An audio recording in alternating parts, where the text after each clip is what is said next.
Hair. So what inspired the song Hair?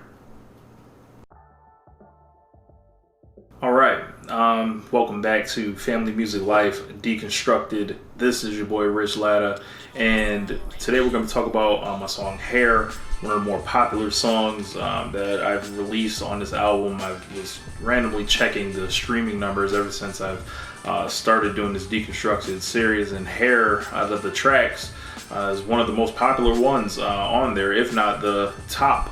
So thank you guys for checking that out. You guys seem to dig the message and have been listening to this, even before, I'm gonna break it down for you. So throughout my life, my hair has always been a top interest of other people. It's always, what are you doing with that, when it's like anything over a low haircut? I always wonder why people felt like I had to give them an answer to that. Like, why did I owe them this answer? Because one, I don't give a fuck about your hair. So why do you really care about mine like that? I, just didn't understand. I was well into my 20s before I could decode a lot of that language. And I had this major issue with the dress codes and preferred hairstyles at my job at the time. Some of you guys know that. I used to work at Publix. And there was one time, I had to get a haircut 2 days in a row because the store manager said my hair was inappropriate, whatever the fuck that meant. And I wasn't, ready to quit on the spot at the time, even though I ended up quitting not too much long after that. So I started thinking, well, one, this poster that's hanging in this room, it's from the 1980s that they're showing me. And who's to say what's a fad and what isn't? Because these people who aren't in my culture, how do they know what is and isn't a fad, or what's appropriate, or what's professional? These are opinions, and they're held by a bunch of people who don't look like me. So I came to the conclusion that these were all constructs designed to turn people away, to strip them of their individuality, and feed a system that relatively goes unchallenged. Because think about it, do you want the job or do you want to keep your hair? That's what it comes down to. So I started,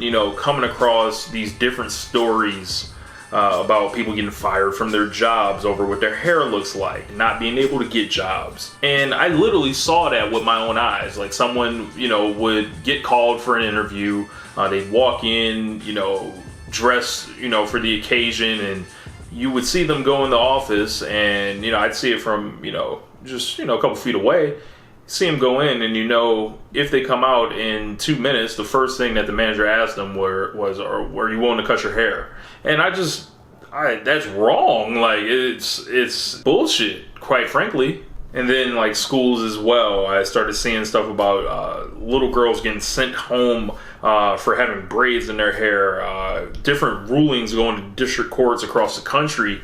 And it was, I felt like there was like a story to be told at this point.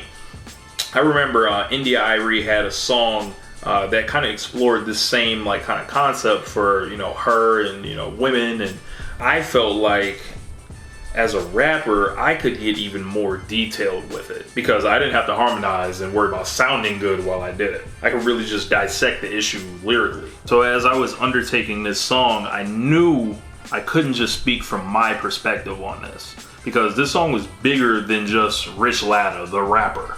This song was like, something that I felt like could really be an anthem and speak for a lot of people. Like, I had to cover black men everywhere. I had to cover what black women go through, when they've got the pressure to be stylish, when, people want to touch their hair, coloring their hair, wearing wigs, and, finding a way to be true to themselves underneath all that. And I was like, man, this is way worse than what, just regular funky dudes go through. The microaggressions and the flat out racism that's often tied to people's hair is incredible when you think about it. Like, how does how you wear your hair make you threatening?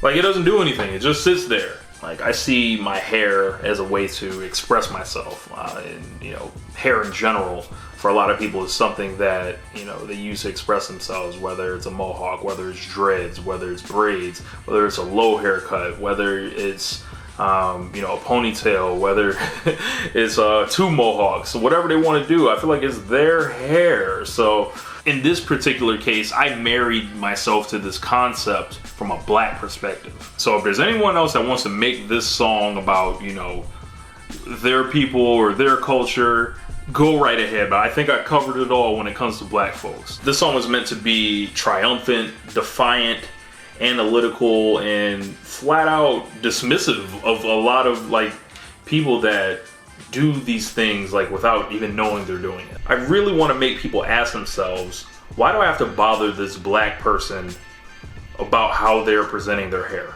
Like, that's the goal of the song. So yeah, that's what inspired the song Hair. And you know, it's one of the most important songs on the album. It is a song that I think even transcends the album.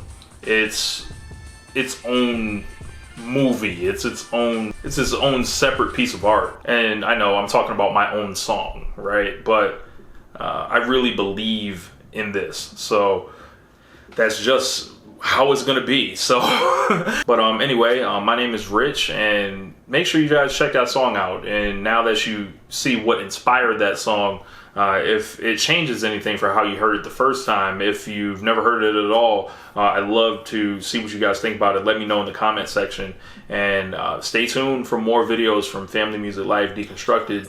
I'm out.